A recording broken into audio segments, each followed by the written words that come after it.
দর্শক, নতুন ভোটার কার্যক্রম শুরু হয়েছে।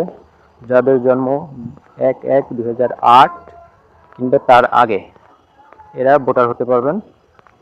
এবং এই ভোটার হতে যেসব তথ্য কিংবা যেসব কাগজপত্রের প্রয়োজন হবে সেগুলো হচ্ছে, যিনি ভোটার হবেন তার অনলাইন জন্ম নিবন্ধন পত্রের ফটোকপি এবং মা বাবার এনআইডি কার্ডের ফটোকপি, স্বামী স্ত্রীর এনআইডি কার্ডের ফটোকপি লাগবে যদি তিনি বিবাহিত হয়ে থাকেন, ট্যাক্স রসিদ কিংবা বিদ্যুৎ বিলের যে কাগজ ওটার একটা কপি কিংবা ফটোকপি লাগবে। বিদেশ থাকেন তাদের পাসপোর্টের ফটোকপি লাগবে। এবং যিনি ভোটার হতে চান তার শিক্ষা সনদের একটা ফটোকপি লাগবে, সেটা দাখিল কিংবা সমমান কিংবা এসএসসি যেটাই হোক, সেটা একটা ফটোকপি প্রয়োজন হবে।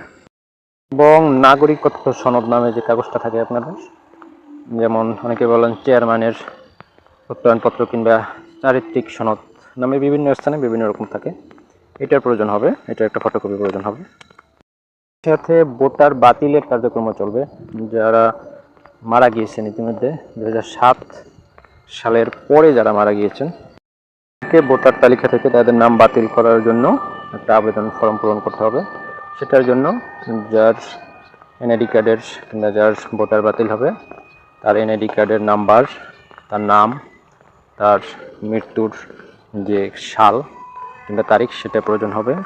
এবং যিনি আসলে অভিভাবক কিংবা যিনি এই ভোটার বাতিলের আবেদন করছেন ওনার নাম, ওনার এনআইডি কার্ডের নাম্বার এবং ওনার একটা স্বাক্ষরের প্রয়োজন হবে। এটা কিন্তু গুরুত্বপূর্ণ, কারণ রাষ্ট্রীয় কাজে আসলে দেশের কোন নাগরিক জীবিত কোন নাগরিক মৃত এটা আসলে প্রয়োজন হয় জানার রাষ্ট্রের, সেক্ষেত্রে এটাও গুরুত্বপূর্ণ।